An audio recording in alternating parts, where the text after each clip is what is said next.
You'd think that with all the modern safety features, accidental discharges would be a thing of the past, but nope, they're still happening. Fortunately, the odds that this will happen to your gun are slim. But yeah, there are those guns that got a bad record for damning their owners. What's up, everyone? This is Sully from Line 45, and today I'm digging into some real-world cases where modern guns went off when they shouldn't have. And trust me, a few of these names might surprise you. Before anything else, let me do this quick plug. Hit the like and subscribe buttons, all the buttons that you can see below. Don't forget to leave a comment too. I know it feels like a hassle, but those things help my channel a lot. Now let's get back to the good stuff. Sig Sauer P320. Early models. You know, when Sig Sauer first rolled out the P320, I was genuinely pumped. A fully modular striker-fired handgun that you could configure into a full-size duty piece, or shrink down into a subcompact carry gun, all using the same fire control unit. That was some next-gen thinking, and it felt like Sig was gunning straight for Glock's crown. But the deeper I got into actually running this thing at the range and carrying it in a holster, the more I realized something wasn't quite right. This gun had a secret, and not the good kind. The early P320s had this unspoken risk of discharging on their own, and once that first story broke about a cop getting hit in the leg, while his gun just sat holstered, more and more incidents started surfacing. What made it sketchy was the trigger system. Sig skipped the typical trigger safety tab that's become pretty standard in striker-fired pistols. Glock, Springfield, M&P, they all have it. The P320 has a smooth-faced curved trigger, no tab. And inside the striker and sear lacked the kind of drop safety redundancy that's supposed to catch things before they go sideways.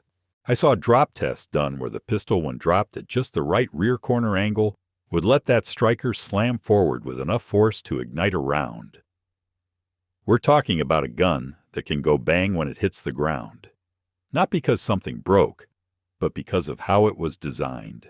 I was carrying the full-size model, 4.7-inch barrel, 8-inch overall, around 29 ounces, unloaded 17+1 capacity in 9mm. Great ergonomics, nice bore axis, decent factory trigger feel.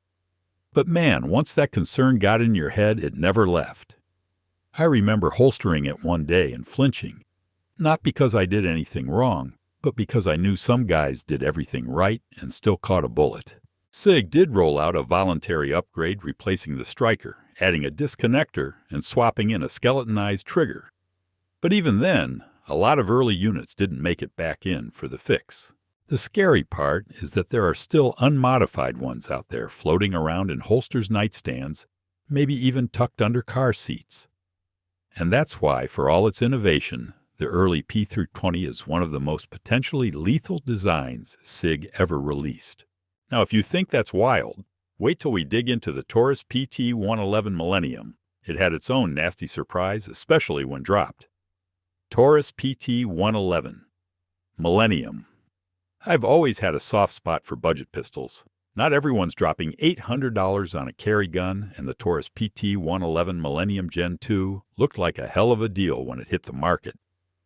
I mean, it packed a 12+1 capacity, and 9mm came in with a nice compact frame, a 3.2-inch barrel, and weighed in at just 22 ounces. For under $300, that was hard to beat, especially for folks wanting a lightweight, everyday carry. It even had a textured grip-loaded chamber indicator and a rail for lights. On the surface, Taurus had themselves a winner. But once I started seeing and hearing the stories, the appeal faded fast, and for good reason. This thing had a serious flaw that most owners didn't even know about until it was too late. I remember the first time I heard about the drop fire issue. Guy holstered it, the gun hit the floor, and boom, it fired. No trigger pull, no warning. Turns out, it wasn't just some weird isolated case.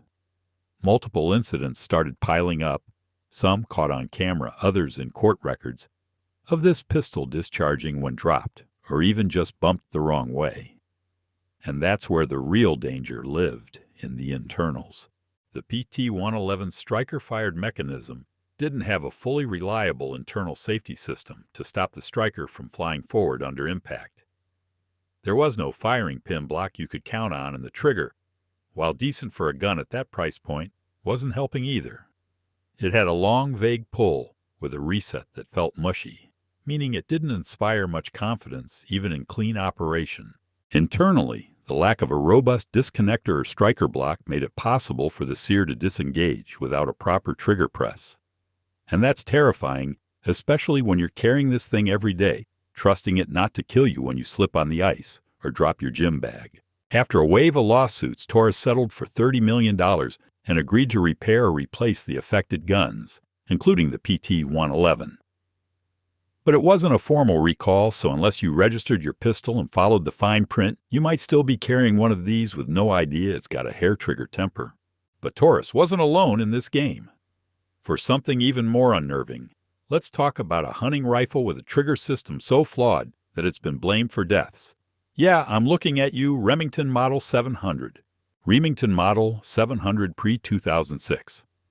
Models, I'll tell you straight. When you're out in the field with a Remington 700, there's this unshakable sense of confidence. The bolt throw is clean, the recoil is manageable, even in .30-06. And with a halfway decent optic, you're punching bullseyes at 300 yards, like it's nothing. I've put countless rounds through these rifles from deer hunts in thick woods to long stretches of open country. And there's no question why it became America's most popular bolt-action rifle. But here's the part. No one likes to talk about the early Model 700s, especially those made before 2006. Have a trigger system that can, and has, killed people without anyone touching the trigger. The issue is in the original Walker Fire Control Trigger Group designed by Merle Mike Walker back in the 1940s. It's a brilliant design on paper meant to give a crisp break. But it's built with a tiny component called a trigger connector that floats between the trigger and sear. And here's where it gets deadly. Under the right conditions, that connector can get dislodged by dirt, debris, rust, or even excessive oil. I've personally seen a 700 go off as a hunter took it off safely. The guy was aiming at a buck safety clicked off, and the damn gun fired before his finger ever touched the trigger. If his muzzle wasn't pointed in a safe direction, it could have been the end of someone's story. Pre-2006 guns didn't include a physical block or reliable secondary safety in the trigger housing to prevent that kind of failure. They were all about smooth brakes, and yeah, they delivered on that, but at the cost of consistent drop-safe, user-proof performance. And when you're talking about a rifle that retails anywhere from $500 for the average download, or ADL to over $1, $200 for the Sendero SF2, you expect better engineering in the safety department. It took decades and dozens of lawsuits before Remington finally acknowledged the issue publicly. Even then, the 2014 recall only applied to newer models. Millions of those older rifles are still out there in gun cabinets, barns, and hunting camps with that same flawed trigger group. If you think a bolt gun going off without a trigger pull is bad, wait till you see the next one. Smith & Wesson M&P Shield EZ. When the M&P Shield EZ first dropped, I thought Smith & Wesson nailed the brief. Finally, a pistol that's perfect for folks with weaker grip strength arthritis or who just don't want to fight with a stiff recoil spring every time they load up. I picked up the .380 EZ model in early 2020 to try it out at the range for students I coach. And man, it was genuinely pleasant to shoot. Lightweight 18.5 ounces unloaded 3.6 75-inch barrel 8-round mags, and one of the easiest slides I've ever racked straight out of the box. It had that grip safety tactile loaded chamber indicator and the thumb safety variant for extra peace of mind. Price point hovered around $430 at the time, so it was an accessible self-defense option on paper. But it didn't take long before I started hearing some unsettling stuff, especially from folks running these in classes or dry fire sessions. Multiple reports came in from shooters claiming their EZ fired without the trigger being touched. Some were racking the slide to chamber a round, and the gun discharged the instant the slide closed. One guy I talked to swore his round went off while the slide was still moving forward, no trigger contact at all. I thought maybe it was a shooter error until it kept happening to different people in different settings, and all of them were describing the same thing. What we were looking at was a fire control issue, specifically the hammer follow. The EZ, unlike most striker-fired guns in the M&P line, uses an internal hammer system. In the recalled 2020 production models, the hammer and sear geometry wasn't right. The metal injection molded hammer wasn't always staying cocked when the slide cycled. Under certain conditions, especially when the slide was let go with force, the hammer could follow the slide forward and hit the firing pin. That meant you could load this gun and it could fire without the trigger being pulled.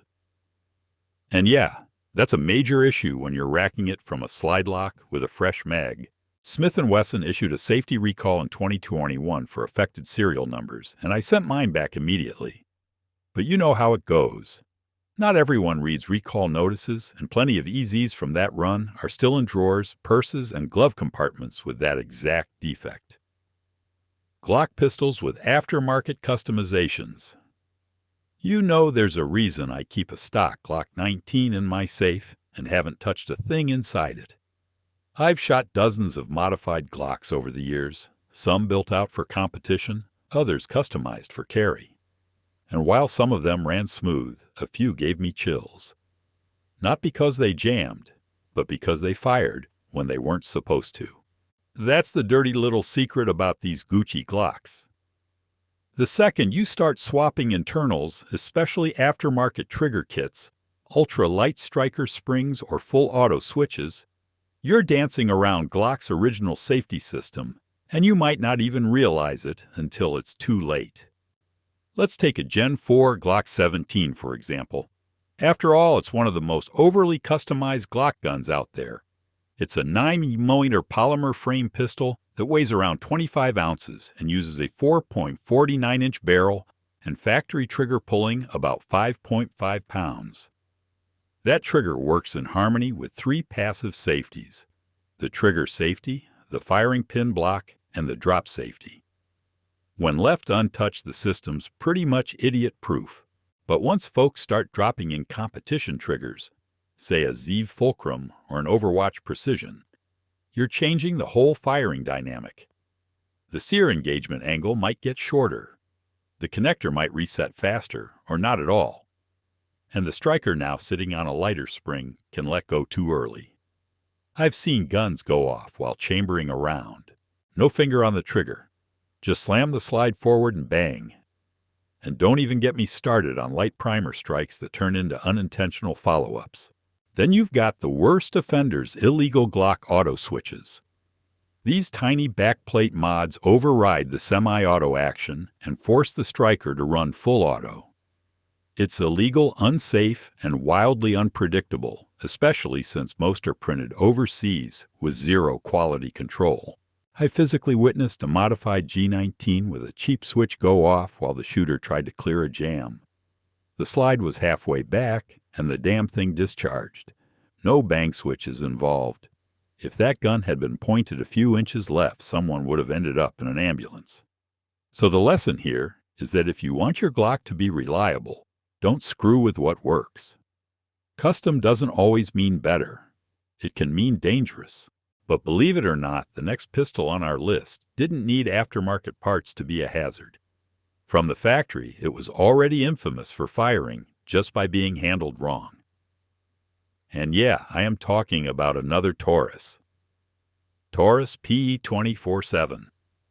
The Taurus PT247 was one of those guns that promised a lot on the spec sheet. Polymer frame striker-fired system, double action or single action trigger, and enough built-in safeties to make it seem foolproof. It was built to compete with Glock and Springfield, offering features like manual safety, a decocker, a rail for lights, and a double-action, Taurus single-action trigger system, all for around $350 brand new. In theory, it should have been a reliable workhorse.